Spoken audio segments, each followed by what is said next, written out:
하나님의 공의를 바로 세우는 시간 카이로스 시작합니다. 오늘 함께 하실 분들 먼저 소개하겠습니다. 평화나무 김용민 이사장님 함께 해주셨습니다. 네, 안녕하십니까. 아이고, 넥타이를 좀 제대로 하지 못하고 나왔습니다. 예. 네, 평화나무 기독교 회복센터 김디모네 목사님도 나오셨습니다. 예, 안녕하십니까. 네. 예. 목사님 넥타이 제대로 매셨나요? 예, 제대로 했습니다. 아직도 긴팔이네요, 우리 목사님. 예, 네. 예, 반팔을 아직 못 빨았습니다. 아, 그래요. 아이고, 이게 더운 날인데. 예, 예. 벌써 6월이 됐습니다. 이제 네. 6월이 있고 이제 6월 지나면은 이제 올해의 절반이 지나가게 되고. 벌써 그렇게 됐네요. 근데 6월은 아주 뜻깊은 6월입니다. 왜냐면은 올 6월에 그 한국 기독교 장로회가 대한예수교 장로회에서 그 분립된 지 70년이 되는 네. 그날이 6월 10일인데 때마침 또 6월 10일은 벙커원 교회가 창립된 지 11년 되는 날이고요. 그에 앞서서 6월 4일에 저희가 그래서 그 창립 기념 예배를 드리고 오후에는 어떤 분의 부임 예배를 또 드릴 예정입니다. 바로 우리 신민정 목사님. 네.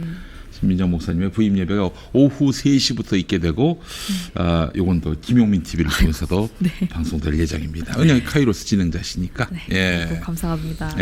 또 6월에 우리 평화나무가 준비한 강의도 있잖아요, 목사님. 예, 저희가 매번 네. 그 지난 한국교회의 친일 부역 그리고 신군부 독재 정권 이 부역행위 등에 대해서 한국교회가 저질렀던 네. 그런 문제들을 반성하고 성찰하는 강좌를 마련하고 있습니다. 이 지난 5월 5.18 특별 강좌에 이어서 6월에도 6월 민주항쟁을 네. 다루는 이번이 또 6월 민주항쟁 36주년이 되는 해입니다. 그렇죠. 그래서 네. 이번에 그 박종철 고문치사 사건 이 벌어졌을 때 그 CBS 주조정 씨를 이렇게 동료들이 지켜주는 가운데 고문은 사라져야 된다라고 그 서슬퍼런 전두환 신군부 정권 가운데 진실 보도를 하셨던 우리 변상욱 대기자님 산 증인이시죠. 자리에 모시고 교회에서 알려주지 않는 6월 민주 항쟁 이야기를 주제로 저희가 특별 강좌를 마련했습니다. 요즘 방송에서 윤석열 디스하는 프로그램을 보기란 쉽지 않죠. 그렇죠. 예. 지상파에서는 거의 보기가 힘들고요. 근데 당시 말이에요. 당시는 윤석열 때도 아니고 전두환 때인데 예. 아무리 임기 말이긴 하지만은 이 박종철 고문치사 사건 이거는 감추고 싶은 그런 그렇죠. 사실인데 이거를 공론화해서 토론까지 붙이는 방송을 연출했던 분이 바로 이제 변상욱 당시 PD였고요. 예. 또 함께 제작했던 분이 제가 기억하기로는 그때 제주시장 지냈던 예. 고희범 나중에 한겨레 신문 사장하셨는데 예. 그거는하고 같이 이제 방송을 했었고 그 방송에 그 뭐 어느 때인가는 이 땡전 뉴스를 또 다룬 적이 있었나 봐요. 예, 맞습니다. 예. 그따위 땡전 뉴스는 아니, 하지 말라. 그게 아니라 이제 있었죠. 어떤 예. 발언이었냐면은 네. 그 이제 시민 전화 의견이었는데 예. 아니 전두환으로 시작해서 이순자로 끝나는 이따위 예. 뉴스라는 방송을 한 거예요. 그러면서 그것까지는 좋아. 예. 그러나 이 정권 전두환 정권은 반드시 멸망하고 말 것입니다. 이게 방송으로 나간 거야. 이 사전에 전화 받을 때는 그렇죠. 뭐 저 불만을 얘기하겠다라고만 네, 얘기하고 네. 사전에 그 말이 나올 줄은 몰랐지. 네. 이 전두환 정권은 멸망할 것이다. 그래가지고 발칵 이제 그 뒤집혀졌겠네요. 방송 녹음한 거 반드시 관에 제출을 해야 되거든요. 네. 그 부분을 딱 잘랐어. 그래서 붙이고 그거는 버렸는데 관에서 다 들은 거야. 가져오라고. 예. 그래서 그 쓰레기통을 뒤져가지고 그 요 부분, 요 테이프 부분을 찾아가지고 결국 붙여서 제출을 했는데 그걸로 끝납니까? 이제 남산에 불려가서 고문을 당해야 되는 그런 아이고. 상황이었는데 그래서 변상욱 선배가 집에다가 야, 이제 따뜻한 옷 좀 보내라. 아이고. 예. 그냥 산증인이십니다. 예, 예. 변상욱 기자가 나오시니까 여러분 예. 6월 9일 예, 다음 주입니다. 이번 다음 주가 주 아니라 금요일이네요. 다음 주 네. 금요일 낮 1시 반. 예, 네. 그렇습니다. 나타나시면 이 바로 여기 저희 카이로스 스튜디오가 있는 벙커원교회 지하 1층에서 진행됩니다. 그 저 예. 다음 맵, 카카오 맵 또는 이제 네이버 맵에서 벙커 원 교회, 벙커 1 교회를 입력하시면 바로 나와요. 그러니까 예. 충정로 벙커원 말고 저기 벙커원 예, 교회 홍대에 있는 벙커교회. 네, 여기로 오시면 되겠습니다. 예, 그리고 또 많은 분들이 또 간혹 물어보십니다. 저희 기독교회복센터 평안나무에서 제공하는 모든 특강은 네. 예, 이 교회에서 알려주지 않는 시리즈는 예, 공짜입니다. 공짜예요. 예, 무료 참, 강연이고. 예, 무료 강연입니다. 우리 평화나무 후원 회원께서 내시는 이런 후원금으로 저희가 이런 좋은 행사들을 기획하고 있으니까 여러분 많이 모여주시기 바라겠습니다. 다음 주 무료 변상욱입니다. 네. 무료 변상욱이고 예. 지금 민주주의가 아주 과연 이래도 되는가 싶을 정도로 흔들리고 있잖아요. 노동자가 그냥 그렇죠. 그 거리에서 그 사람들 다 보는 앞에서 경찰봉으로 얻어맞고 있는 이런 참담한 현실 속에 우리가 살고 있습니다. 헌법이 보장한 권리까지 유린당하고 있는 지금 좀 의미 있는 강의가 되지 않을까 생각이 예. 듭니다. 예. 또 이렇게 우리가 기려야 하는 6월 10일 항쟁처럼 또 기려야 되는 5.18 정신이 있잖아요. 그런데 이 5.18 정신을 계속 훼손하고 그리고 또 허위 사실을 유포하는 이 전광훈 또 추가 고발이 들어갔다고요, 목사님? 예, 저희가 지난 3월 7일에 네. 예, CIA 무슨 비밀 문서 드립을 치면서 네. 또 3.1절 집회 때 허위 사실 공표를 한 정광훈 씨를 이미 저희가 종암사 앞에서 기자회견을 열고 허위 사실 5.18 특별법상 허위 사실 공표 혐의로 고발을 했습니다. 네. 그런데 이 뒤에도 또 4월 27일 날 또 아유, 광주에 내려가 가지고 네. 또 허위 사실을 했다가 보란 듯이 그냥 또 예. 무려 5월 광주에서. 단체에 또 네. 고발을 당했는데 네. 이번에 5월 7일 날 또 사랑제일교회에서 그 방송으로 네. 광화문 주일 연합 예배 때 또 CIA 드립을 쳤습니다. 이 CIA 내용이 뭐냐면요. 재차 반복해서 말씀드리지만 그 CIA가 만든 기밀 문건이 있는데 거기 보면은 북한이 한 것이다라고 네. 전두환 정권이 한 게 아니라 북한이 한 거다라고 돼 있다라는 식으로 그리고 또 김대중 대통령이 비밀 특사에게 이제 광주 사태는 우리가 다 했다라는 식으로 이제 북한 간첩하고 연계돼 있는 식으로 발언을 했는데요. 결론은 이 미국 CIA 보고서를 이 5.18 기념재단이 확보해서 네. 예전에 조사를 했습니다. 그래서 내용이 결론은 뭐냐? 전두환 정권이 북한 소행으로 한 것으로 이렇게 주장하고 예, 있다. 주장하는 것을 하나의 옵션으로 했었다라는 것이 팩트예요. 그래서 5.18 기념재단 측에서 네.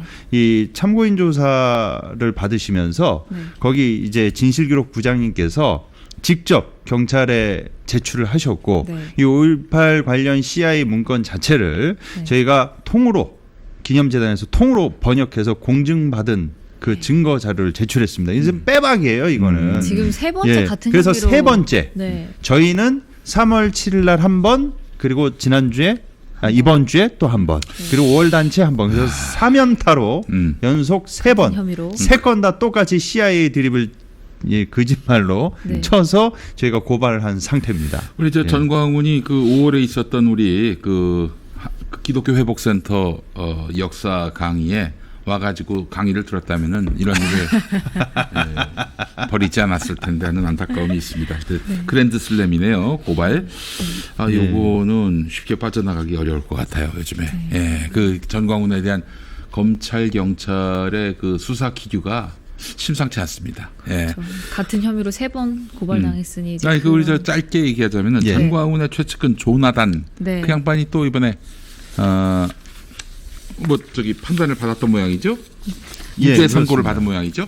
예. 최측근이죠. 예, 정광훈의 최측근으로 알려진 이 조나단 목사가 이제 5월 19일 날 북부지방법원에서 이제 공소 사실이 인정된다고 해가지고 지난 1심에서 이미 벌금 100만 원을 선고받은 상태였어요. 네. 근데 이 상태에서 또 다시 지난 2022년 당시에 그 교육감 후보 네. 그 지지 발언했다가 네. 100만 원 1심에서 유죄를 받은 상태였죠. 네. 근데 그 상태에서 또 예.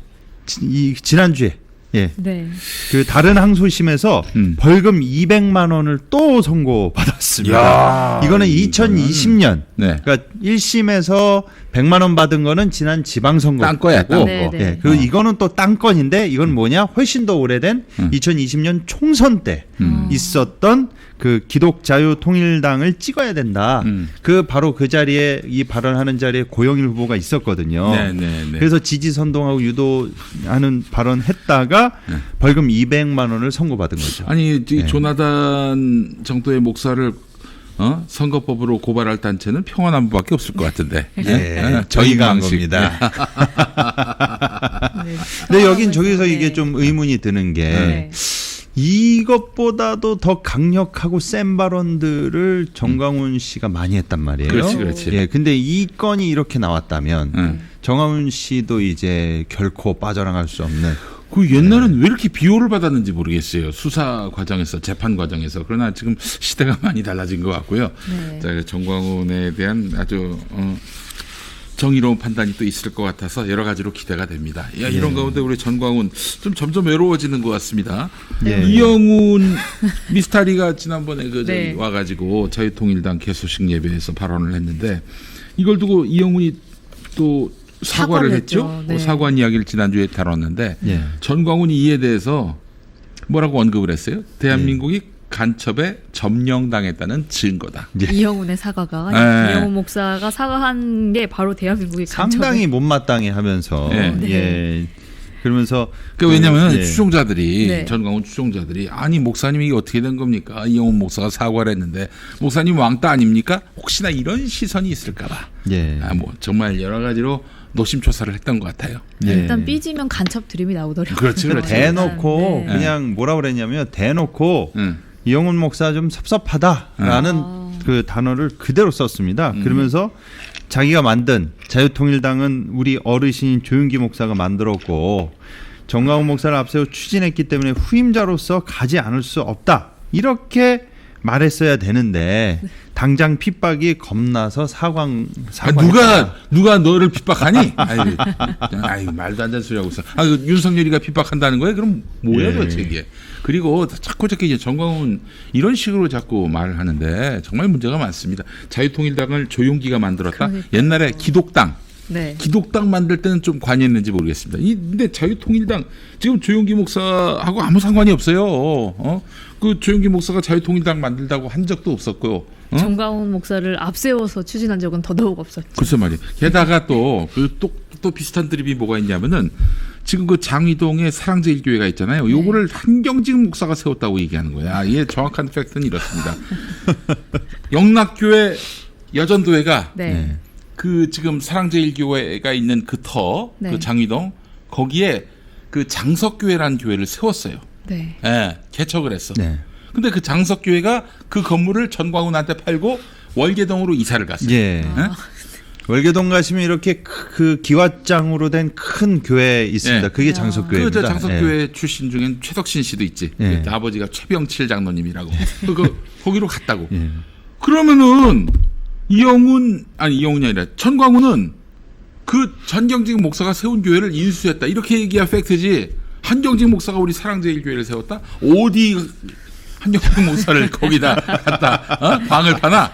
굉장히 그 뿌리가 있다라는 거를 어디서든 그 주장하고 싶어요. 정통성을 좀 내세우고 싶어서. 그러면 사실대로 얘기를 해야지. 그 뻥을 치면 어떡해. 나 참 그러니까. 근데 이번에 그 정광훈 목사가 이영훈 목사한테 상당히 이제 섭섭하다고 하면서 기자들이 순복음교에 몰려가서 이제 해명하라고 하니까 이영훈 목사가 내가 거기 실수로 갔다면서 이제 뒤로 빠졌다. 이제 그러면서 저는 그 정광훈 씨가 기자들을 이렇게 맹렬하게 비판하는 거는 처음 봤습니다. 뭐라고 그랬냐면요.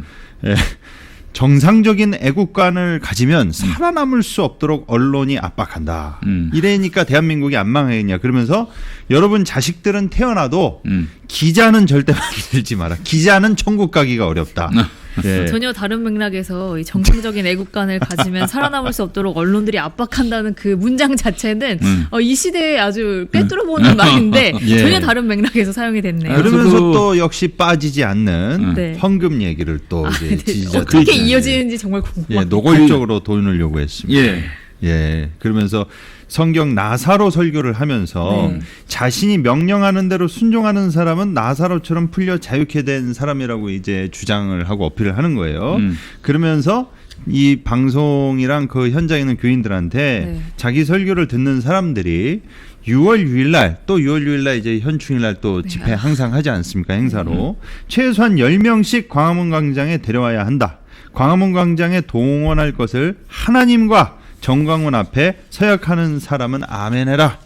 그러면서 내가 이런 대회를 하려면 돈이 100억 원이 드는데 또 과장하네. 아니 무슨 집회에 100억이 듭니까? 어? 팩트 체커 나서셨어요. 나 참 정말 너무 화가 납니다. 진짜 이렇게 뻥을 치는 거야. 이것도 뻥을 속아요 또. 아이고, 여러분이 참. 그렇게 헌금했지만 또 돈이 다 떨어졌다. 어디다 쓰셨습니까? 그러니까 다음 목사님? 주일에 한 사람당 10만 원씩 애국 헌금을 해라. 10만 명이 하면 100억 원이다.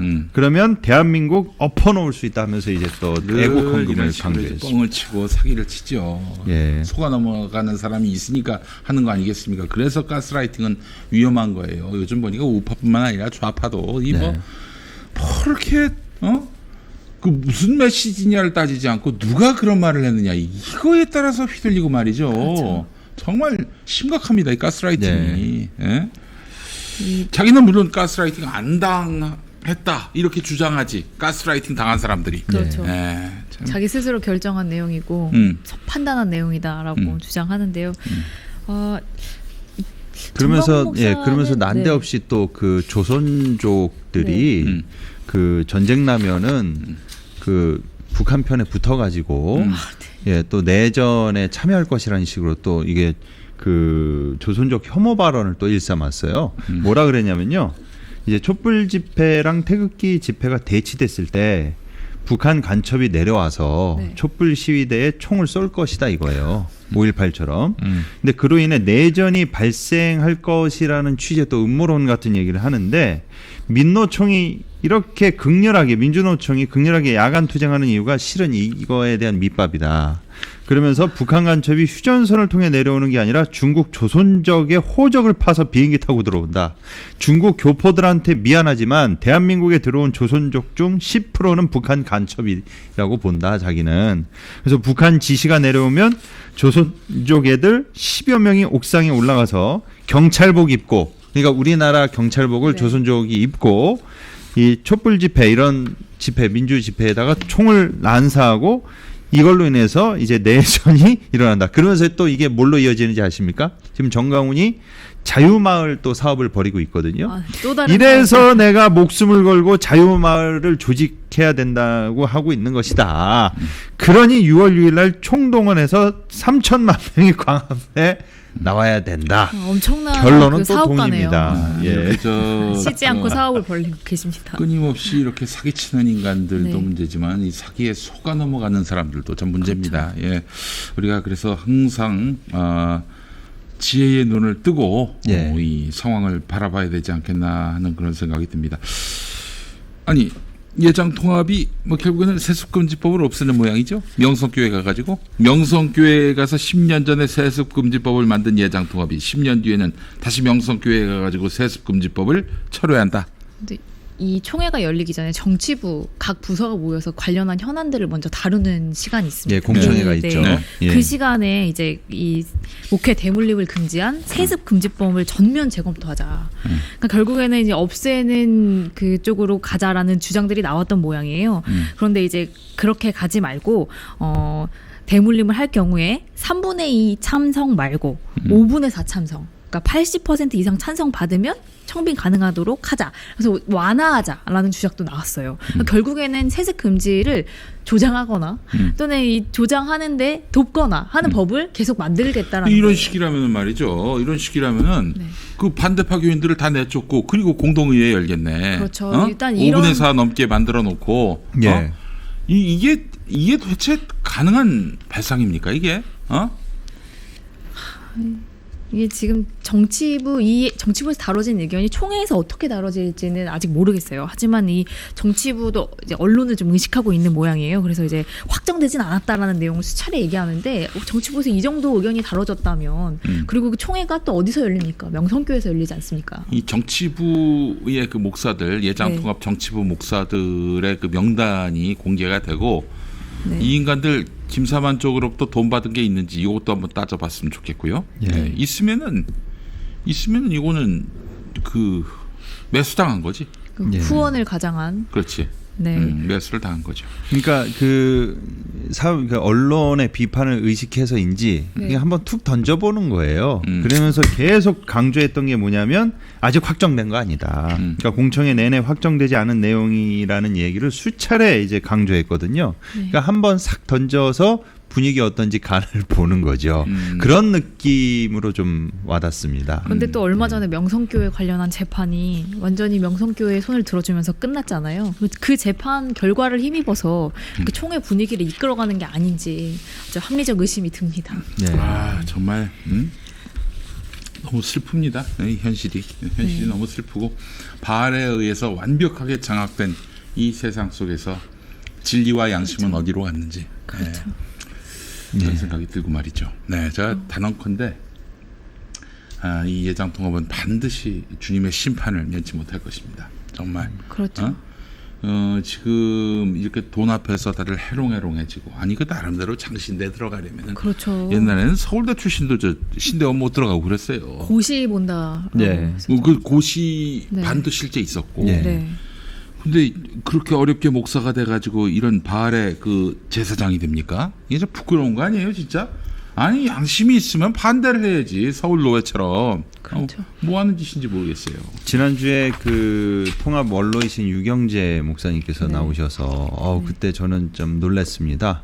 5.18이 지난 얼마 지나지 않아 네. 통합교단 총회에서 그 기부금을 모아가지고 보냈다는 소식을 듣지 네. 않았습니까?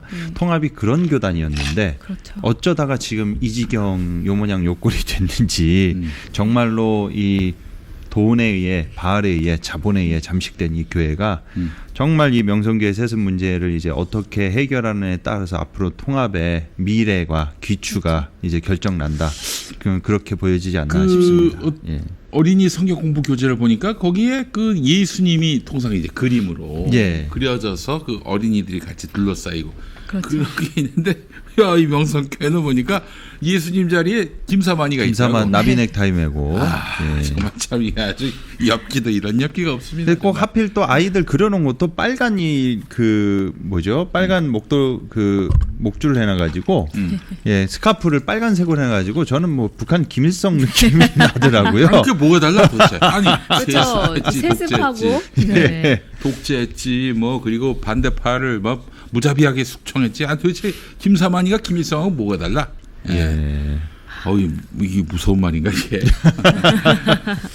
자 그래요. 하여튼 이 정말 우리 예장 통합 정말 큰 교단인데 네. 이 교단 안에서 양심적인 목소리들이 좀 나왔으면 좋겠습니다. 목회자로부터 아니잖아요. 그 목소리들이 좀 나왔으면 좋겠어요. 난 정치부 이 인간들 네. 1대1로 만나면 세습 다 잘못됐다고 얘기할 거예요. 네. 양심을 묻는다면은. 네. 제가 개인적으로 이렇게 목사님들의 네. 그 소위 개혁을 표방하는 목사님들 중에 앞뒤가 다른 사람들이 정말로 많습니다. 오늘은 좀 준비가 되셨는지 모르겠는데 우리 저 이사장님께서 한동안 잊고 계신 그 분이 한 분 계시죠? 아주 단골 손님. 예, 이름을 까먹었어. 누구였지? 네, 오랜만에 예, 뵈서. 저도 지금 순간 이름을 그 잊어먹었는데 저기 단재식 목사. 강재식. 네. 강재식 목사. 아, 어떻게 이분을 잊을 수가 있나. 예. 아 죄송합니다. 강재식 목사님. 아 이름을 다 까먹었네 우리가. 예. 많은 그동안 사람에게 면죄부를 소홀했어. 주셨던. 예. 그러니까 앞으로는 지금 이사장님께서 말씀하셨잖아요. 1대1로 만나면은 세습 반대합니다. 네. 그런데 이런 어떤 정책이나 어떤 제도적 지점으로 딱 가서 다수로 가면은 세습 반대표를 던진다든지 앞뒤 다른 행위들을 한단 말이에요. 피해자들을 돕고 사회적 약자를 돕고 개혁적인 포지션을 취합니다. 이미지가.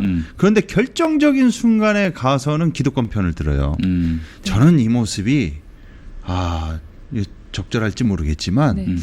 이 민주당에도 수박들이 있듯이 네. 교계에도 교단에도. 네. 수박들이 어마어마하다. 예, 너무 오버랩이 되는 겁니다. 어딜 가나 이 수박들은 있는데 올 여름에 다 앞과 뒤가 심판을 다르고. 받았으면 네. 좋겠습니다. 왕수박들. 교회 내에서 이제 좀 도려내야 할 것 같습니다. 예. 네, 이렇게 답답한 소식만 또 전해드렸는데요. 사실 참 바른 일을 하고 있는 교회들도 많거든요. 그럼요. 군사 독재 시절의 교회를 떠올리면 그 권력을 옹호하고 권력을 정당화시키는 데 일조했던 분들도 있었지만 전두환 축복기도회 이런 그렇죠. 거. 예. 7, 80년대 민주화 운동에 앞장섰던 교회들도 많았어요. 그중에 한 교회가 바로 오늘 소개해드릴 서울제일교회인데요. 박형규 목사님이 심호하셨던 교회죠. 아, 그렇죠. 서울제일교회 오장동에 있습니다. 네, 오장동. 오장동. 냉면이 맛있는 네, 오장동에 맞습니다. 있는 교회. 서울제일교회는 세상에서 가장 큰 예배당을 가진 교회다. 네. 이런 한 신학자 평가가 있었습니다. 그 신학자가 누군지 제가 잘 몰라서 이따가 보시면 여쭤보려고 하는데 네. 아니 그 실제 가보면 그게 큰 교회는 아니잖아요. 네, 그렇죠. 그렇게 큰 교회가 아닙니다. 그런데도 왜 그런데 세상에서 가장 큰 예배당이 됐는지 제가 영상으로 준비했습니다. 네, 네. 영상 함께 보고 오시죠.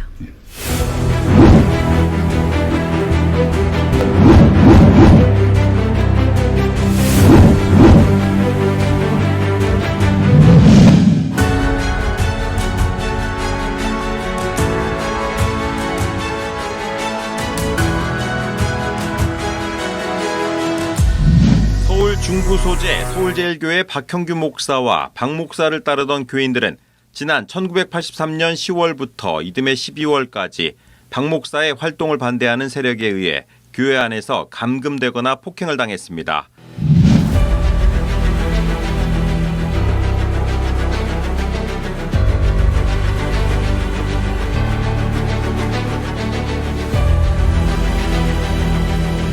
(1980년대) 폭력배 등이 교회를 점거하는 등 정권이 개입해 예배를 방해하기 시작했습니다. 알릴 때마다 저희 교회에서 경찰에 신고를 했는데 경찰들이 그 폭행을 당하는 교인들을 보호해 준 것이 아니라 이것이 뭐 쌍방폭행이라든지 아니면 교회 내분이라든지 예배당에 들어가지 못한 박형규 목사와 교인들이 1984년부터 6년 동안 중부경찰서 앞에서 거리 예배를 드리는 사태까지 이어졌습니다. 폭력배들이 교회 방해하니까 우리는 중부경찰서 앞에서 예배를 드릴 수밖에 없다. 그러니까 허락을 해달라. 그래서 검찰총장이 허락을 했어. 서울제일교회가 중부경찰서 앞에서 예배를 본다는 것이 전 세계적으로 퍼졌어.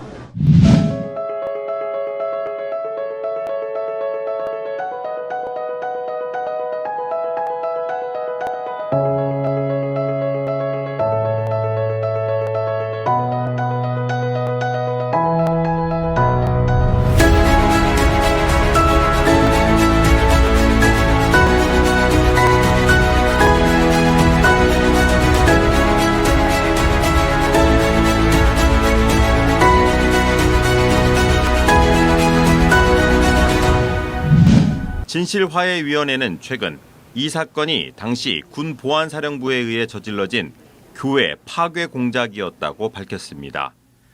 진실화해위원회는 진실규명 결정 통지서에서 보안사령부가 종교계의 민주화운동을 막기 위해 교계 저항 무력화 대책을 통해 교회와 종교인들을 대상으로 신원조사와 동향관찰, 포섭, 회유 등의 방법으로 교인들을 분열시키고 주요 종교인들을 교회에서 축출하고자 했다고 밝혔습니다. 더 나아가 보안사가 박형규 목사 축출을 위해 폭력 사태에 개입했다는 것도 인정했습니다. 진실화해위원회는 보안사가 박형규 목사의 활동에 반대하는 교인들을 지원, 활용하는 등의 방법으로 서울제일교회 폭력 사태에 개입했다고 밝혔습니다. 박형규 목사가 처음으로 교도소에 간 것은 박정희 독재 정권이 10월 유신을 선포한 지 6개월 뒤였습니다. 박 목사는 1973년 4월 22일 남산 야외 음악당에서 열렸던 부활절 예배에서 민주주의 부활과 독재 정권에 대한 투쟁을 선포하는 성명을 발표했습니다. 고 박형규 목사는 이 사건으로 처음 옥고를 치렀습니다. 처음 갔을 때는 나도 사람이라 그 감옥에서 좀 울었어요. 근데 나중에 이제 여러 번 감옥에 가니까 또 그 감옥의 교도관들하고 친해졌어요. 다 아니까 우선은 섭서대문에 가니까 아니 또 들어왔어요. 그 잡혀간 곳이 경찰이 아니고 서빙고 보안대에 갔는데 조사를 받으면서 제가 좀 고문을 많이 당했죠. 유신 체제에 대한 저항이 그게 시발점이 되죠. 고 박형규 목사는 이듬해 전국 민주 청년 학생 총연맹 사건, 민청학년 사건에 연루돼 징역 15년을 선고받았습니다.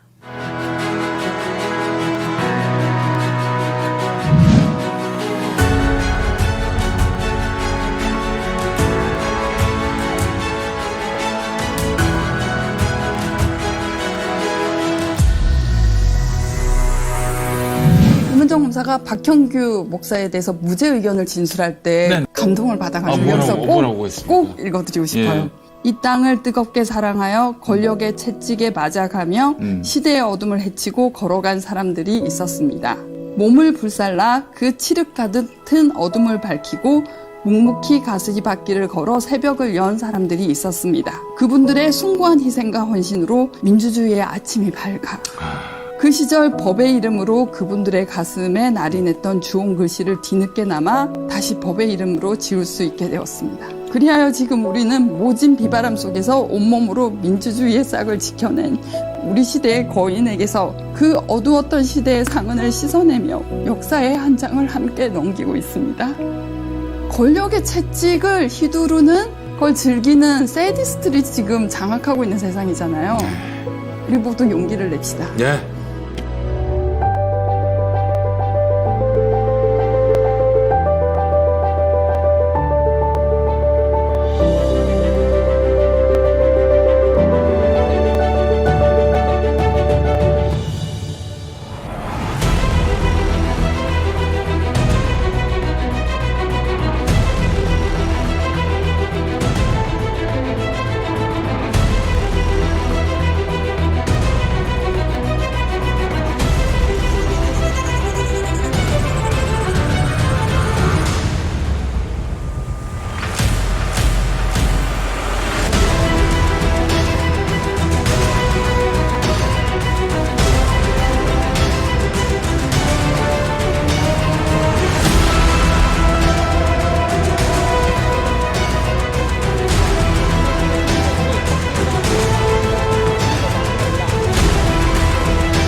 말을 안 해도 아실 거예요. 한국 사회만 비슷한 트라우마 많은 사회가 있습니다. 이 괴리가 굉장히 크죠. 그러니까 내면이 불안정한 거예요. 에 대한 회복에도 저희가 초점을 같이 맞추고 있기 때문에 중독자가 보여주고 있는 현상이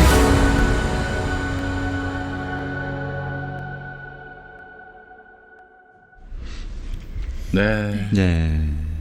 저희 그 평화나무가 계속 이어서 저희 기독교 복센터에서 이런 잘못된 정치 그리고 종교 가스라이팅을 예방하기 위한 종교 중독 회복 강좌를 계속 이어오고 있습니다. 그래서 이번에 6월은 그 교회 이름이 청소년 교회 작은 언덕입니다. 예, 교회 이름이 참 예쁘죠. 그래서 경기도 교회 이름입니까? 예, 교회 이름이 청소년 교회 작은 언덕. 예. 작은 언덕 청소년 교회가 아니라 청소년 교회 작은 언덕입니다. 예, 그래서 경기도 남양주시 오남읍 그 진건 오남로 664번지에서 이 지하 1층에 있습니다. 이번에는 그 남양주에서 진행이 됩니다. 네. 찾아가는 저희 종교 중독 회복 강좌 9차에도 많은 분들께서 함께해 주시면 감사하겠습니다. 예, 뭐 별내, 뭐 오남 이런 쪽에서 가시면 좋겠네요. 또 가까운 노원구도 좋겠고요. 예.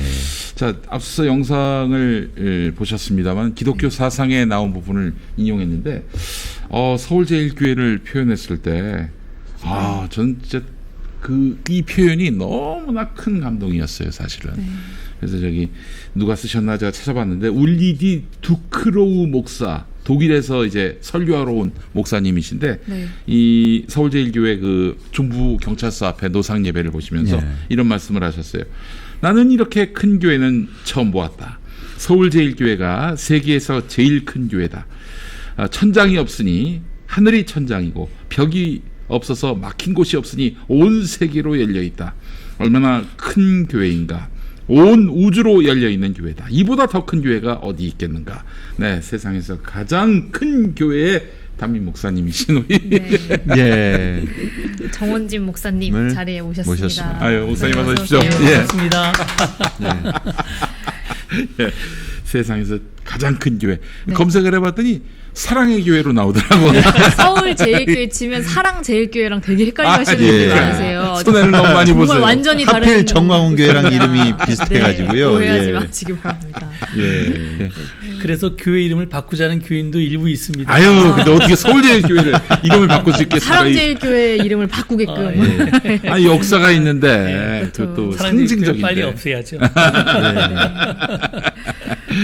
예, 우리 한국기독교장로회 서울로회에 소속된 서울제일교회. 예, 이런 거예요. 제가 목사님 말씀하셔야 되는데 1980년대 초에 전두환이가 그동안은 박정희 시대 때는 박형규 목사님을 잡아다가 고문하고 막 괴롭히고 그랬는데 좀 업그레이드 됐어, 이 공작이. 그쵸. 어떻게 되냐면은 교회에 이런 이 세작들을 집어넣어가지고 교회를 분열시키는 거예요. 직접 몸을 때리거나 아프게 해서 괴롭히는 게 아니라 이 뒤로 수작을 부려서 공작을 해서 그래서 교회를 분열시키려고 하고 또 예배를 멈추게 하는 그런 공작을 했던 거죠. 이 빌런들 패턴이 맨날 똑같은 것 같습니다. 예, 때리거나 고문을 했더니 더 주목받고 더 띄워져요.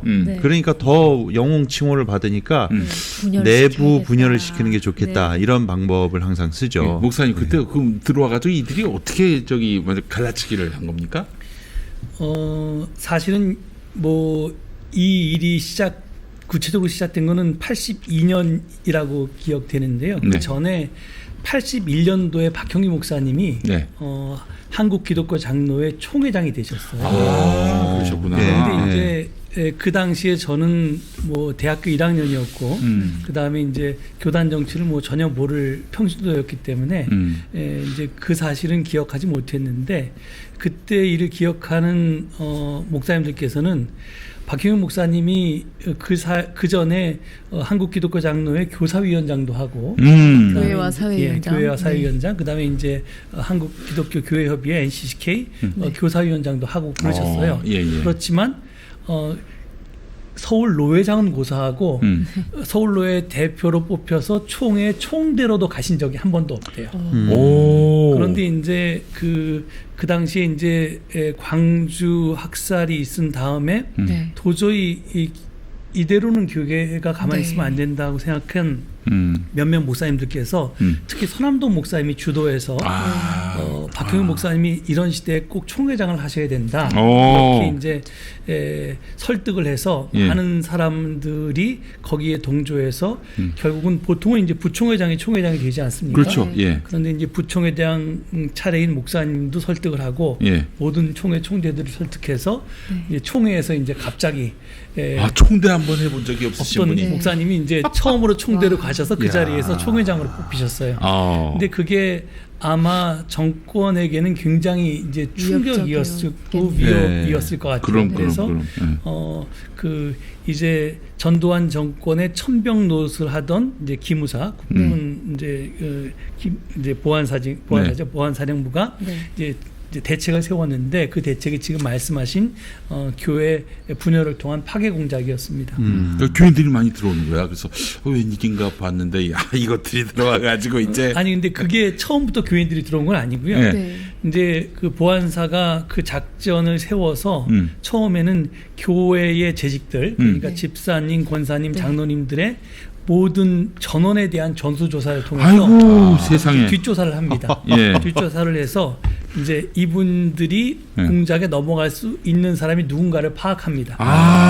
그래서 한 사람을 발견하는데 그분이 물론 저희 서울제일교회가 처음부터 이북에서 피난 내려왔던 그 이제 이 피난민들을 중심으로 세워진 교회예요. 1953년 5월 17일 날 세워졌는데 그 피난민 중에 이제 장로님이 되셨는데 그 장로님이 얼마나 그 맨손으로 내려오셔서 고생을 하셨겠어요. 그러면서 내 아들을 굉장히 이제 뭐 서울대학에도 입학시키고 이제 굉장히 그 당신의 고생이 이제 보상받으라고 생각했는데 그 아들이 그만 이제 학생운동에 가담을 해서 이제 구속이 되고 제적이 되고 뭐 이러니까 이제 박 목사님에 대해서 좀 불만이 좀 있었던 것 같아요. 평소에 그분을 대상으로 해서 이제 포섭을 해서 이게 이제 담임 목사가 좋은 사람이 있고 잘 모셔야지 잘못 모시면 이제 패가 망신한다.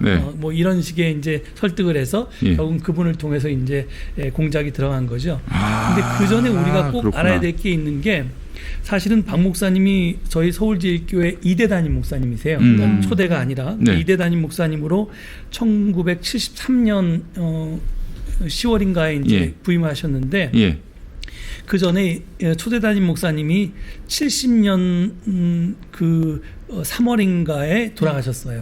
하여튼 초반에 돌아가셨는데 돌아가시자마자 박형규 목사님이 설교 목사님이 됐고 설교 목사님을 한 2년 하신 다음에 이제 정식으로 72년 이제 10월에 담임 목사님 부임하셨어요.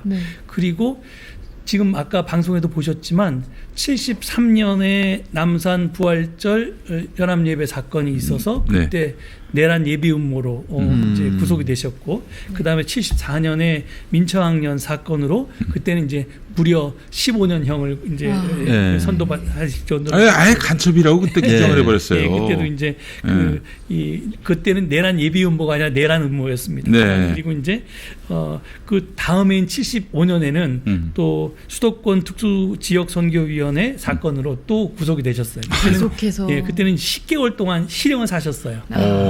실제로 그리고 또 78년에는 기청대회 전주에서 있었던 기청대회 시위 사건으로 또 구속이 되셔서 사실은 그 이 교회 파괴 공작이 있기 전 한 10년 동안 담임 목사로 취임해서 10년 동안 목회하시는 동안 정말 제 집 드나들듯이 감옥에 가셨어요. 그런데 교인들이 동요했느냐? 그렇지 않았습니다. 담임 목사하고 부목사가 동시에 구속된 적도 많았는데 그때 교인들이 합심해서 담임 목사님을 지지하고 후원하고 또 위에서 기도하고 했습니다. 그러니까 교회에 아무런 동요가 없었고 오히려 교인들은 늘었습니다. 그렇게 10년을 목회해 오셨는데 전두환이 이제 정권을 잡고 그 다음에 이제 박형규 목사님이 총회장이 되니까 이제 다른 작전을 아까 한 것처럼 파괴 진짜 제거를 해야겠다. 그렇게 해서 이제 그렇게 작전을 세운 건데 이래서 이제 그때도 10년 동안 목사님을 지지했던 교인들을 사실은 포섭해서 그 사람들을 돌아서게 한 게 그게 아주 잔인한 거였고요.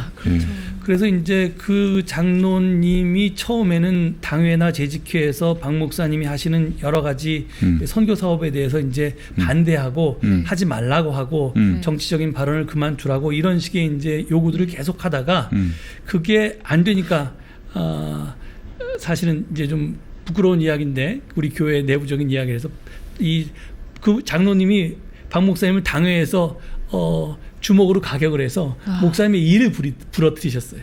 그런 일이 있었어요. 장로님이 주먹을 쳤어요? 그래가지고 그 양반이 좀 다혈질이신 것 같아요. 그래서 결국은 이제 뭐 시부장로가 담임 목사를 그렇게 폭행을 했으니까 그건 치료해야지. 그거는 당연히 교회에서 치리를 하고 노회에서 치리를 해서 노회에서 1년 동안 자격정지를 시켰거든요. 아니 근데 쫓아야지 그거 폭력을 썼다는 거죠. 그런데 이제 거기에 그러니까 이제 그 장로님과 그 장로님의 가족을 중심으로 해서 몇몇 사람들이 이제 이제 예배 방해를 시작합니다. 그래서 박 목사 이제 주일 예배를 드리는데 주일 예배가 정상적으로 진행되지 않도록 계속해서 시끄럽게 찬송을 부른다든지. 그 설교 중에. 뭐 예배 처음부터 끝까지.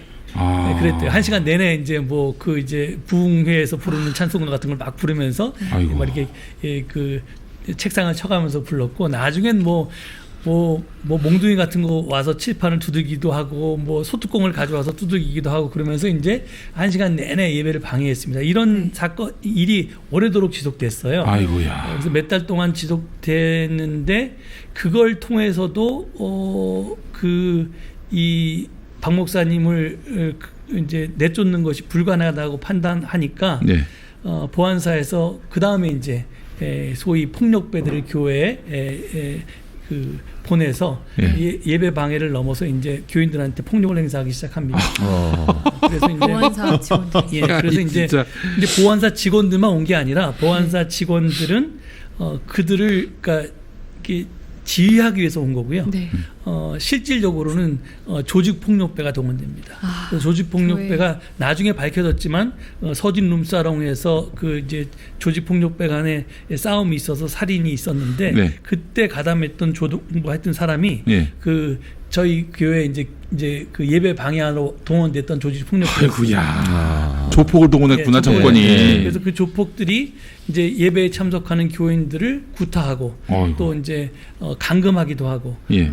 그리고 뭐 이렇게 예배당에 들어오는 걸 막기도 하고 그래서 이제 처음에는 이제 예배 방해가 있었지만 예배를 이 예배당 안에서 드렸는데 그게 불가능해지니까 교인들이 교회 밖 마당에서 예배를 드리기 시작했어요. 그리고 그래서 중재하기 위해서 한국기독장로회 서울노회라든지 한국기독장로 총회에서 이제 와서 중재를 하려고 했는데 그분들한테도 한겨울에 막 이렇게 물로 호수를 뿌리고 뭐 폭행을 가하고 그래서 그때도 이제 더 이상 그 교회 앞마당에서의 예배도 불가능해졌습니다.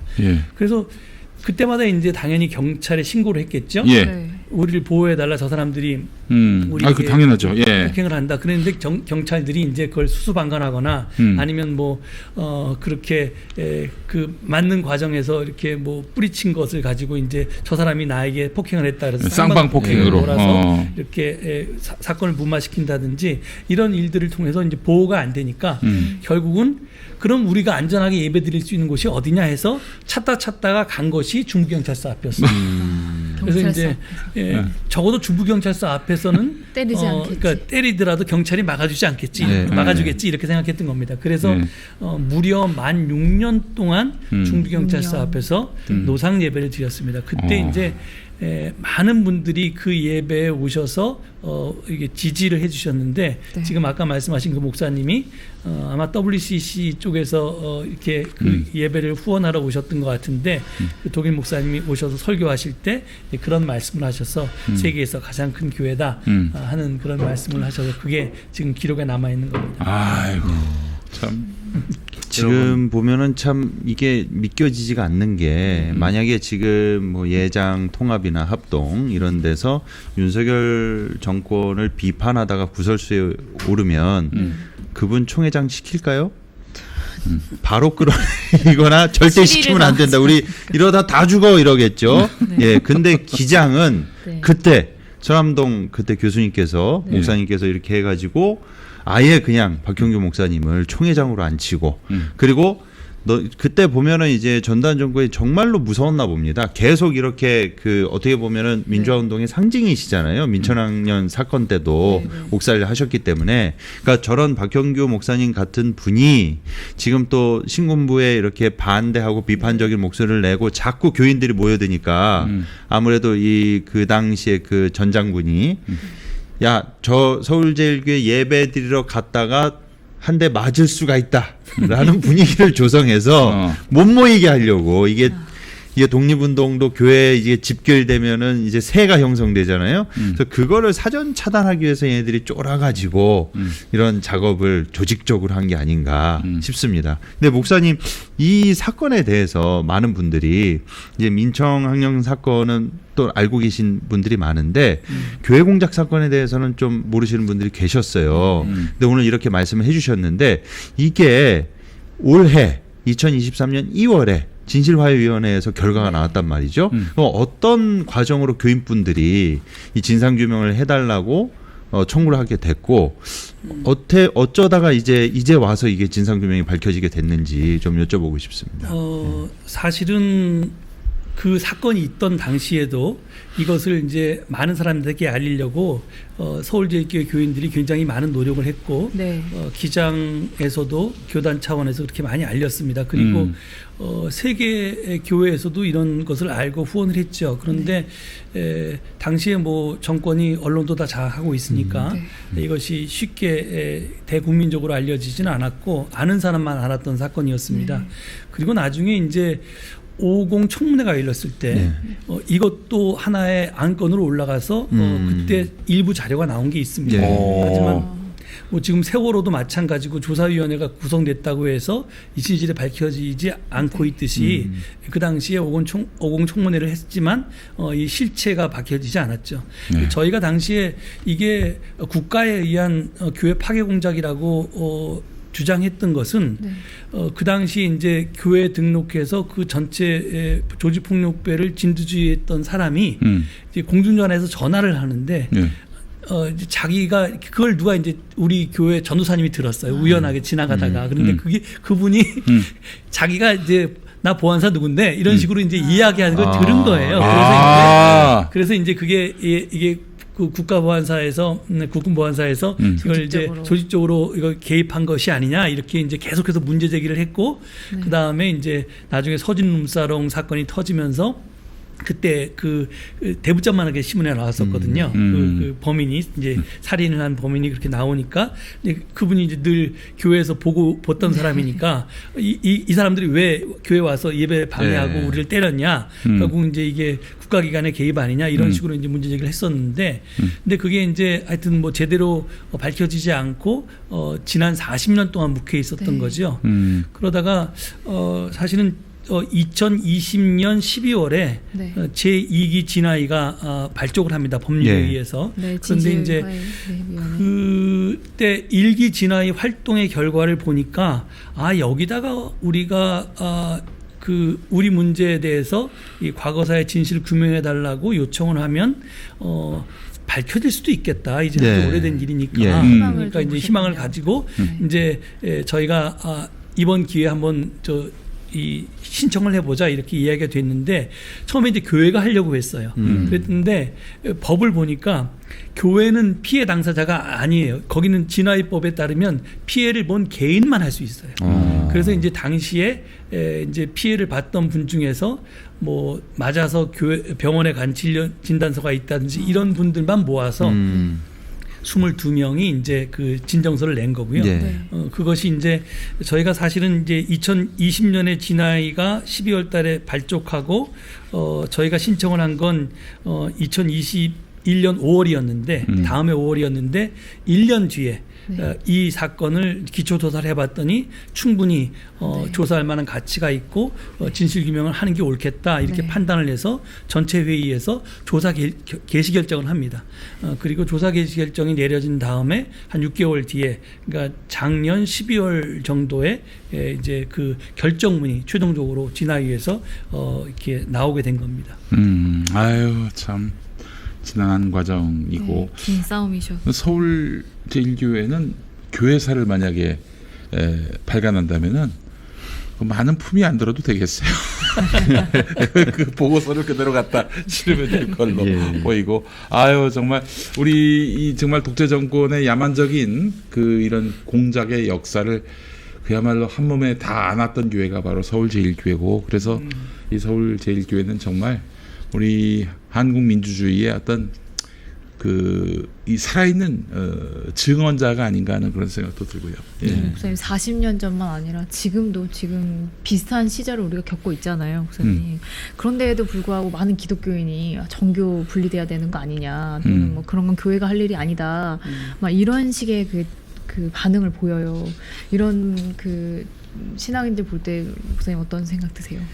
글쎄 그 70년대에 또 80년대에 저희 교회가 속한 한국기독교 장로회에서 이렇게 소위 개인 구원이 아니라 사회 구원 문제를 어떤 선교의 과제로 내세웠을 때 그 당시에 이제 복음주의권 내지는 아주 보수주의권 교회들이 정교 분리나 교회의 정치적 중립에 대한 이야기를 했죠. 그런데 이제 그 이야기는 정말 호랑이 담배 피던 시절의 이야기 같습니다. 왜냐하면 지금은 기독교 우파라고 할 수 있는 사람들이 더 적극적으로 그렇죠. 정치 권력과 결탁해서 정치에 참여하고 정치적인 이제 발언들을 하기 때문에 그렇죠. 그러니까 이제 더 이상 이제 누구도 종교 분리 원칙이나 종교의 정치적 중립에 대해서 이야기하는 시대는 아닌 것 같습니다.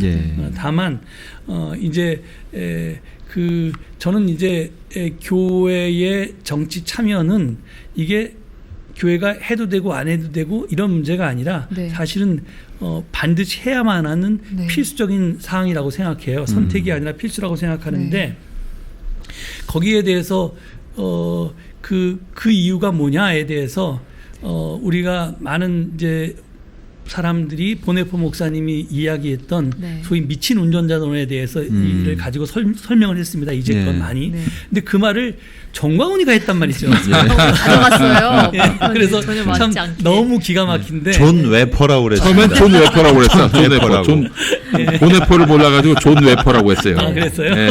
존 웨퍼. 근데 하여튼 그래서 이제 제가 이 자리에서 그 보네포 목사님을 다시 재론하는 것은 아닌 것 같고요. 제가 생각하는 것은 제가 왜 이게 선택이 아니라 필수라고 생각하냐면 기독교인들의 궁극적인 목표는 하나님 나라예요. 그게 이제 하나님 나라라는 거 성경에 적혀 있는 말이 이제 헬라어 그리스도 말로는 이제 바실레이아 투 세우라는 말인데 이 바실레이아 투 세우를 하나님의 나라라고 The Kingdom of God이라고 번역해도 되지만 사실은 정확한 직역은 룰 오브 저기 세우입니다. 그러니까 이 가시입니다. 룰 오브 가시라고 그러니까 하나님의 통치란 말이에요. 그러니까 하나님의 통치 이게 무슨 뜻이냐면 지금 이 세상에 어떤 특정한 인간이 아니라 하나님이 직접 이 세상을 통치하신다면 어떤 세상이 될까에 대한 꿈이에요. 이게 종말론이기도 하고요. 그래서 그 예수님께서 이 말씀하셨을 때는 지금 당시의 세계가 로마 황제에 의해서 지배되던 시절이었는데 만약에 세상이 로마 황제가 아니라 하나님이 직접 통치하신다면 어떤 세상이 될까? 또 예수님이 사시던 유대 나라를 누구예요? 헤롯 대왕이 아니라 하나님이 통치하신다면 어떤 세상으로 바뀔까? 여기에 대한 꿈이 사실 하나님 나라에 대한 이야기고요. 그것이 이제 궁극적인 꿈이기 때문에 종말론이기도 했습니다.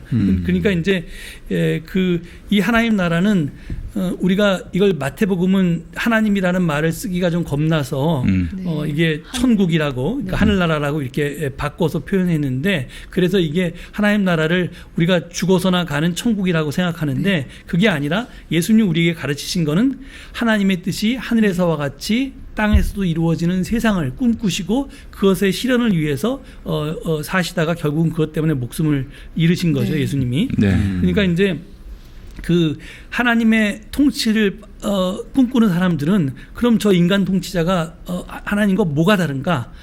어떻게 잘못됐나? 그러니까 당연히 비판하고 감시하는 것이 당연합니다. 그렇기 때문에 하나님의 통치를 꿈꾸는 기독교인들은 당연히 정치 문제에 대해서 이렇게 참여하고 개입하고 비판하고 감시해야 되는 게 너무나 당연한 거예요.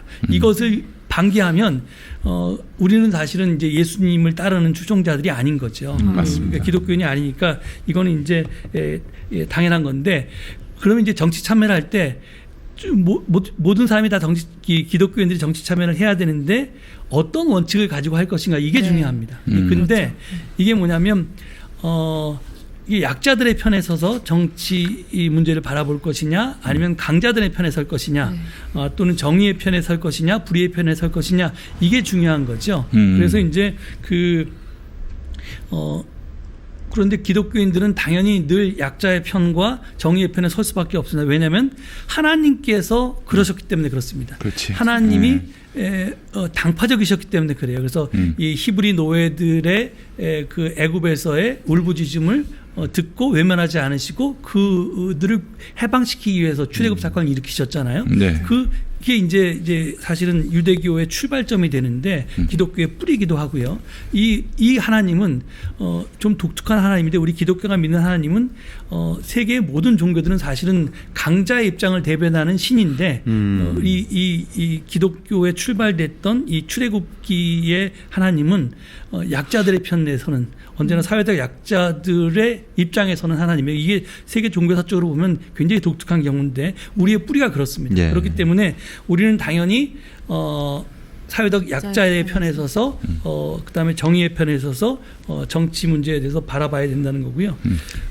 그럼 목사님 지금 그 이 윤석열 정부가 검찰 정권이다 이런 얘기 들으면서 막 환경오염, 그러니까 지금 오염수 방류에 관해서도 정말 태도가 국민들을 위협하고 있고 또 역사 문제, 외교 문제 상당히 지금 지적할 것들이 많잖아요. 목사님 말씀하신 대로 정말 교회가 반드시 이 목소리를 내야 된다고 하시면 어떻게 과거 그 서울제일교회 박형규 목사님께서 그 전두환 군사정권과 싸우셨다면 지금은 이제 목사님께서 또 이어받으셔서 검찰 정권이 들어섰는데 예, 좀 지금 윤석열 정권에 대해서 좀 쓴소리 한 말씀 좀 아니 사실 지금 그때 군부와 지금의 검찰은 다르지 않아요. 그렇죠. 그때는 군이 전 세상을 모든 세상을 다 지배했다면 지금은 검찰이 언제든 압수수색 당하고 언제든 인신 구속당하고 언제든 유죄 판결 받아가지고 감옥 갈 수 있는 그런 이 남의 그 명줄을 쥐고 지금 그 협박하고 압박하고 있단 말이죠. 이런 시대에 우리가 이런 그 억압의 굴레를 타파하는 것이 교회의 역할이 아닌가 하는 생각이 드는데요. 예, 당연하죠. 그러니까 뭐 과거에 군사 정권이고 지금이 검사 정권이라고 표현하셨는데 사실은 정확한 표현은 그때는 군사 독재 정권이었고 지금은 검사 독재 정권입니다. 그러니까 이제 자기네들 마음대로 하는 거죠. 자기 뜻대로. 그러니까 분명히 독재 정권이고요. 우리가 뭐 잘 아는 말로 이제 화무 11홍이라고 있죠. 네. 열을 붉은 꽃이 없습니다. 건불 10년이라는 말도 있습니다. 아무리 막강한 권력이라도 10년 가지 않습니다. 지금 아이러니하게도 이 윤석열이 대통령 후보 시절에 그 검찰 개혁을 시도하는 문재인 정부를 향해서 뭐라고 그랬냐면 대통령 임기 5년이 뭐가 대단하다고 너무 겁이 없다 이런 말을 했어요. 그렇죠. 저는 정말 이렇게 반사해 하고 싶어요. 똑같이 똑같은 말을 윤석열에게 해주고 싶습니다. 대통령 임기가 5년이 뭐가 대단하다고 너무 겁이 없다. 제가 사실은 지금 목사를 하지만 대학교 다닐 때는 물리학을 전공했습니다. 그런데 물리학에 보면 뉴턴의 이 힘의 법칙이 나오는데 운동의 제1법칙, 제2법칙, 제3법칙 이런 게 나오는데 그중에 제3법칙에 작용과 반작용의 법칙이라는 게 있습니다.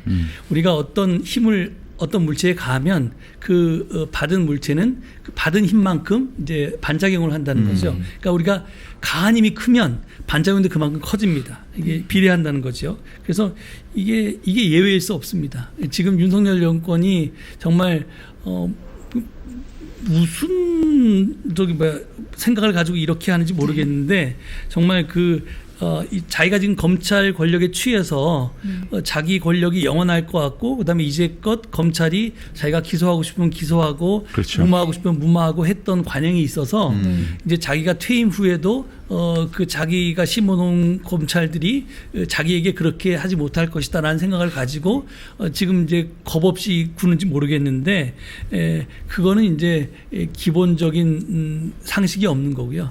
지금 이 역사 속에 가해놓은 작용에 대해서 반드시 반작용이 일어나게 돼 있습니다. 그건 뭐 검찰이 아무리 힘이 막강해도 그것을 꺾을 수는 없고요. 그러니까 이제 아마 지금 1년 지나서 4년 남았는데 길면 4년이고 더 일찍 내려올 수도 있고 하여간 그날이 되면 이제 조금 있으면 작용과 반작용의 법칙이 무엇인지 온 몸으로 자기의 삶으로 체험할 수 있을 겁니다. 그래서 제가 정말 그 윤석열 정권에게 더 이상은 죄를 좀 안 지었으면 좋겠다라고. 죄를 짓고 있군요, 지금. 죄죠, 그럼 당연히. 민족과 역사 앞에 죄를 짓고 있는데 죄 짓지 않았으면 좋겠고요. 저는 우리가 흔히 알듯이 민심이 천심이라는 말이 있잖아요. 네. 근데 그 천심이 그러니까 이제 국민들의 마음이 백성들의 마음이 사실은 이제 하늘의 마음이고 하나님의 마음이라는 거거든요. 네. 우리가 하나님의 뜻을 어떻게 아냐면 백성들이 무엇을 바라느냐를 보면 알 수 있습니다. 그렇기 때문에 뭐 성경책을 뒤져봐서 아는 게 아니라 사실은 사람들이 뭘 바라는지를 헤아려야 돼. 거기에 귀를 기울이는 사람이 진짜 정치가고 바른 지도자일 텐데 지금이라도 제발 국민들의 목소리에 귀를 기울이고 그 뜻에 따라서 통치할 수 있었으면 조금 죄가가 나중에 좀 덜해지지 않을까 생각합니다. 그래서 만약에 이 민심 무서운 줄 모르면 정말 천벌 받습니다. 그리고 지금 우리가 다 걱정하는 후쿠시마 오염수 방류는 이건 한번 방류가 되면 이게 뭐 엎질러도 물이 돼서 이게 돌이킬 수가 없는데 그렇죠. 예. 이걸 어떻게 책임지려고 하는지 모르겠어요. 이거는 정말 돌이킬 수 없는 범죄이기 때문에 제발 그냥 아무것도 안 했으면 좋겠어요. 차라리 뭐 일본에 대해서 이게 저기 반대할 수 없으면 찬성이라도 하지 말고 가만히라도 있으면 중간이라도 갈 텐데 이걸 가지고 자꾸 합리화해 주려고 그러고 무슨 뭐 오염수가 뭐라고요? 무슨 처리수라고 그러고 뭐 과학적으로 아무런 문제가 이런 말도 안 되는 참척 동자가 다 하는 사실 이게 이런 거짓말을 한다고 속을 구문이 어디 있습니까? 저는 뭐 지금 그 환경운동연대에서인가 여론조사를 했더니 지금 국민의 5%가 반대한다고 하지 않습니까? 후쿠시마 오염수 방류에 대해서 이거 그냥 지금처럼 나가면 정말 반작용이 목사님 그 작용에 대해서 반작용은 상상을 초월할 겁니다. 저희 목사님께서 정말 환경 관련해서도 여러 단체에서 많은 활동을 하고 계십니다. 지금 텀블러랑 컵을 따로 가지고 다니시더라고요. 그래서 이번 다가오는 6월 5일이 세계 환경의 날인데요. 이 서울제일교회가 올해로 창립 70주년을 맞이해서 이제 민주화 운동뿐만 아니라 탄소 중립에 앞장서시면서 교회 제로 웨이스트 샵을 개점하시고 그리고 한국교회 최초로 기후 시계를 또 설치했다고 소식을 들었습니다. 정말 서울제일교회답습니다. 이 시대 화두가 나아갈 바가 민주화다라고 권위주의 정부 시대 때 그 역할을 했다면 지금은 우리가 이 기후변화 상황에 대처해야 한다라고 아젠다를 제시하고 계시는 거예요. 사실은 교회가 이래야 되거든요. 이원자적 기능을 한 거예요, 이게 바로. 그래 지금 근데 제로 웨이스트 샵이랑 기후시계 모르시는 분 많을 것 같아요. 저도 사실 모르겠습니다, 목사님. 그게 뭔가요? 제로 웨이스트는 뭐 말 그대로 제로 웨이스트 샵은 그러니까 웨이스트가 없는 제로인, 그러니까 쓰레기가 없는 가게입니다. 그러니까 정확하게 쓰레기가 없다는 게 아니라, 그러니까 이제 그 우리가 거기서 파는 물건이 되도록이면 이제 쓰레기. 포장을 최소화하고 이제 사용하고 버릴 때 그것이 이 자연 순환될 수 있도록 그러니까 예를 들어서 우리가 칫솔 같은 걸 안 사용할 수 없지 않습니까? 그럼 플라스틱 칫솔을 쓰는데 이 플라스틱 칫솔은 아주 복잡한 재료를 가지고 만듭니다. 이 칫솔 대도 그렇고, 그렇죠. 칫솔 모두 그렇고, 그래서 그것이 우리가 한 달 정도 사용하고 버리면 그것이 이제 없어지는데 수백 년, 수천 년 걸리거든요. 그러니까 이제 그런 이제 칫솔 하나를 만들더라도 요즘은 이제 대나무로 만드는데 그러면 이제 그것이 자연적으로 이제 폐기하는 과정에서 쓰레기가 많이 남지 않도록 그렇게 하는 거고요. 뭐 포장도 최소화하고 뭐 그래서 사실은 우리가 살면서 의식주 생활하는 데 있어서 탄소 배출을 안 할 수는 없고요. 반드시 하게 되는데 그 탄소 배출 때문에 이제 지구 온난화가 일어나고 그 지구 온난화가 기후 변화를 일으키고 기후 변화가 기후 위기 그다음에 이제 기후 위기를 넘어서 기후 재난이나 이제 기후 지옥까지 지금 가고 있는데 이것을 멈추려면 반드시 탄소 중립을 실천해야 되거든요. 그러니까 이제 그러면 우리가 발생하는 탄소의 양은 최소화하고 그 다음에 어쩔 수 없이 발생시킨 탄소는 빨리 흡수하게 만들고 이것들을 하기 위해서 이제 그런 것을 생활하기 위한 용품들을 파는 가게가 제로 웨이스트샵이고요. 그래서 거기서 파는 물건들은 소소한 생활용품들이지만 그 제품들을 생산하고 유통하고 소비하고 폐기하는데 최소한의 탄소 배출과 최소한의 쓰레기를 남기기 위한 그런 물건들을 파는 겁니다. 많은 분들이 근데 그래 뭐 생태적으로 좋은 물건들 사용하면 좋지, 텀블러 쓰면 좋지. 근데 그게 신앙의 차원에서 어떻게 연결이 되는지 모르겠어요. 이렇게 말씀하시는 분들 많거든요. 예, 그러니까 이제 저는 아까 설명드린 우리가 교회가 민주화 운동을 한다. 교회가 기후위기 비상행동을 한다라고 하는 것이 같은 거라고 생각합니다. 아니, 그건 환경단체가 하면 되는데 왜 교회가 하지? 이런 시민사회 쪽에서 하면 되는 거 아니야? 이렇게 얘기하는 분들도 많아요. 아까 제가 말씀드린 것처럼 지금 이제 우리가 하려고 하는 일은 죽어서 천국 가는 일이 아니라 지금 우리가 사는 세상 하나님께서 창조하시고 보시기 참 좋았다고 한 이 세상을 하나님 나라 만드는 거거든요. 하나님의 뜻이 하늘에서만. 옛날에 이제 사실은 이제 로마가 기독교를 국교로 삼을 때부터 하나님은 하늘이나 다스리세요. 이 세상은 황제인 내가 다스리겠습니다. 이렇게 출발한 게 정교분리 원칙이거든요. 이게 이제 말이 안 되는 거죠. 그리고 거기에 그런 이제 권력자에게 아부하고 권력자의 통치를 정당화하기 위해서 신학적인 이론을 공급해 주던 사람들이 정교분리를 주장하던 신학자들이었습니다. 근데 그런 것들은 사실은 기독교의 출발이나 정신과 전혀 다른 이야기고요.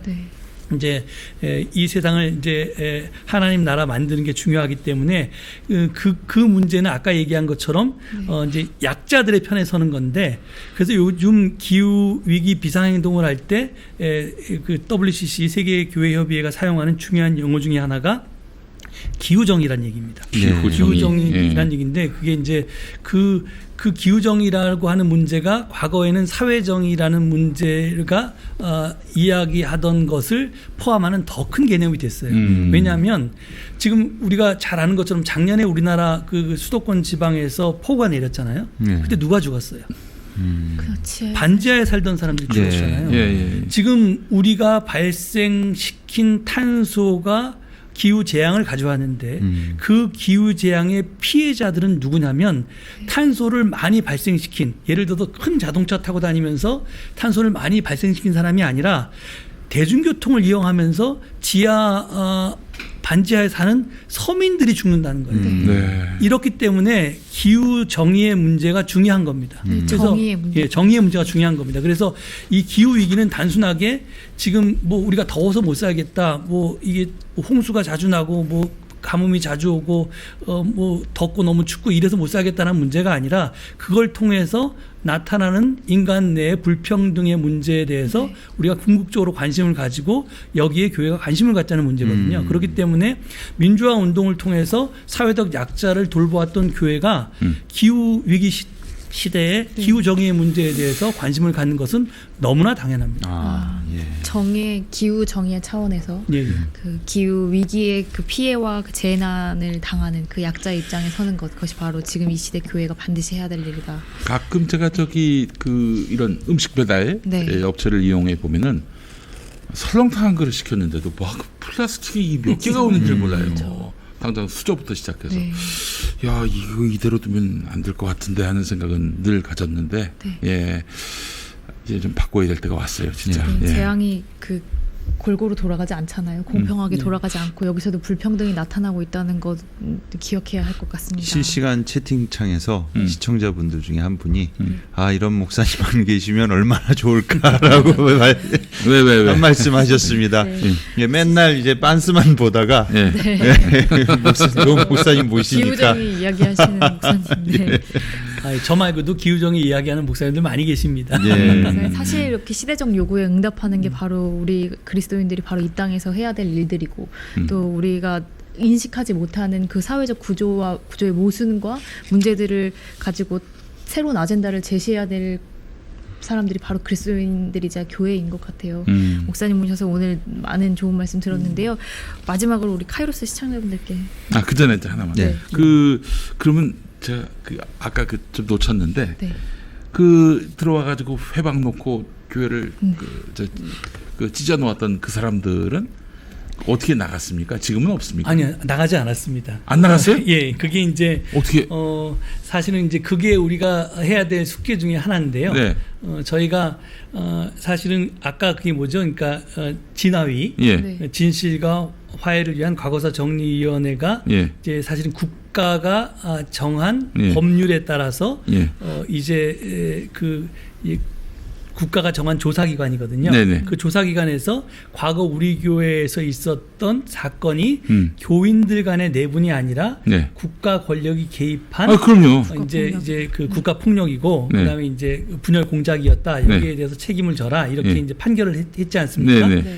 그래서 이제 그 국가기관은 이제 그 피해에 대해서 사과하고 그다음에 적절한 보상을 해야 된다 이런 이제 권고안을 냈어요. 네네. 그래서 이제 저희가 그 후속 대책으로 이제 기무사가 사과를 하든 네. 아니면 이게 사실은 권력의 꼭대기인 이제 청와대가 이 일을 예. 했었으니까 그 당시에 이제 하여튼 책임 있는 국가기관이 공식적으로 우리 교회에 사과해라 예. 라는 걸 이제 기자회견이나 이런 걸 열어서 저희가 요구를 했고요. 네. 아직은 아무런 반응이 없습니다. 네. 근데 배상을 받아야지 예. 이 사안과 관련해서는. 그다음에 이제 저희 교회와 예. 그다음에 이제 그때 당시에 피해를 받은 교인들 중에서 예. 이제 소송단을 구성해서 저희가 국가를 상대로 손해배상 청구 소송을 지금 준비 중에 있습니다. 그건 당연히 해야 될 예. 것이 예. 두 번 다시 이런 일이 없도록 그렇죠. 하기 위해서는 이건 반드시 뭐 그래서 돈의 액수 이런 걸 떠나가지고 그렇죠. 정의를 세우는 차원에서 필요한 이제 일입니다. 국가 조사기관이 판정한 것을 이제 그 법원에서 정식으로 인정해주는 절차이기 때문에 이게 중요합니다. 네. 그래서 네. 이제 그걸 하는 거고요. 근데 그 당시에 이제 그 보안사에게 포섭되어서 네. 교회를 분열시켰던 사람들이 네. 결국엔 처음에는 뭐 보안사가 도와주고 조직폭력배가 동원되고 하니까 기세 등등했는데 네. 결국은 그 사람들이 빠지니까 예. 이제 낙동강 오리알처럼 된 거 아니에요? 그렇죠, 그렇죠. 예. 그런데 그분들이 이제 그렇다고 그 교회에서 완전히 나간 건 아니고요. 예. 마치 이제 그분들은 자기네들을 이부교인이라고 불러요. 그래서 저희 교회당을 이제 그걸 제가 한 지붕 두 가족이라고 부르는데 제 서울제일교회라고 하는 한 지붕에 예. 지금 이제 제가 목회하는 이제 서울제일교회가 있고 그다음에 그때 방해 공작에 동원됐던 교인들의 일부가 이제 남아서 계속해서 예배를 드리고 있어요. 자기들끼리요? 자기들끼리 소수지만 그런데 이제 저희가 그분들이 아까 제가 설명했듯이 박형일 목사님이 이대 담임 목사라고 그랬잖아요. 네. 그러니까 이제 그분들 중에서는 이기병 목사님이라는 분이 1953년에 서울제일교회를 창립할 때부터 함께 하셨던 분들도 계셨기 때문에 저희가 이렇게 모질게 막 이렇게 쫓아내고 그럴 수는 없어서 그냥 지금 기이한 동거를 계속 해왔습니다. 근데 네. 이번에 진화위에서 결정문이 내려져서 네. 저희가 그분들에게 당신들이 그렇게 공작에 이용됐으니까 거기에 대해서 정식으로 사과를 하고 이제 다시 관계를 모색하자라고 하는 이제 조치를 취하고 있습니다. 근데 아직은 뭐 반응이 없는데 몇 사람 돼요? 지금은 남아서 예배 드리는 분이 10명 미만이에요. 10명 미만. 예.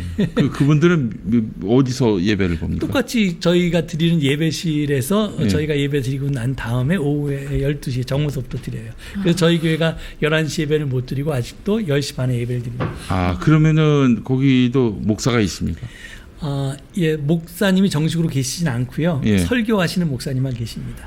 그러면 교파는 어디고요? 거기는 뭐 사실은 아무런 교파에도 소속돼 있지 않죠. 현재는 그냥 지금 설교하시는 목사님도 기장 목사님이긴 하시고 네. 그다음에 이제 그 교인들은 다 우리 교회에서 치리를 받아서 예. 교인 자격이 이제 박탈된 분들이기 때문에 예. 사실은 이제 법적으로 보면 아무런 권한과 이것이 없이 불법 점거를 하고 있습니다. 참 이게 그 잘못된 그 권력의 포섭에 가스라이팅이 된 사람들이 지금 21세기에 2023년에 지금 아직도 40년 세월이 네. 아직도 남아 있다는 게 너무 불행하기도 하면서 그분들이 좀 빨리 돌이켰으면 좋겠어요. 좀 생각을 바꾸고. 예. 아니 정말 그분들도 사실 피해자거든요. 어떻게 보면. 근데 피해자이면서 가해자로 이제 되셨잖아요. 예.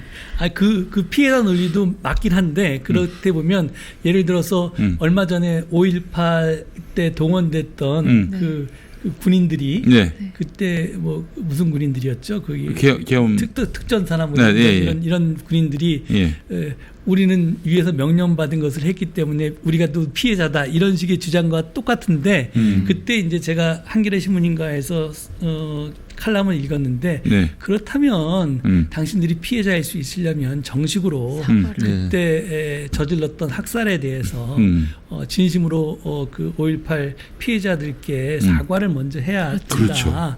그게 전제로 그 다음 스텝이 가는 거지. 그거 없이 나도 피해다 이런 식의 주장은 너무 얼두당두하다 이렇게 생각합니다. 과거 4.3을 그 노무현 대통령이 공식 사과한 적이 있습니다. 예, 이거는 국가 최고 통수권자 아니면 뭐 이제 당시 기무사나 국정원이 개입된 그 사건이라면 국정원장이나 이런 고위 공무원이 반드시 이거를 명시하면서 사과하는 날이 신속히 왔으면 좋겠네요, 목사님. 아이고 전두환이가 죽은 지 언젠데 아직도 이해를 할 수가 없네 진짜.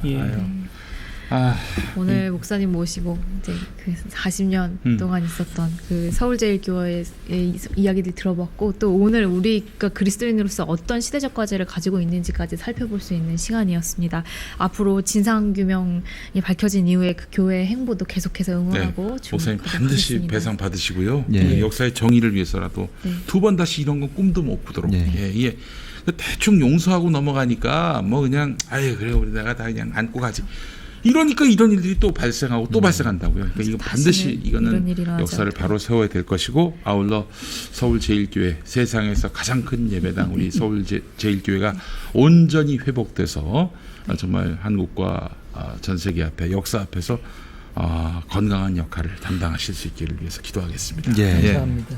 오늘 함께해 주신 정원진 목사님 그리고 김영문 목사님 그리고 김디모데 목사님께도 감사를 드립니다. 저희는 다음 주 이 시간에 다시 찾아뵙겠습니다. 고맙습니다. 감사합니다. 감사합니다.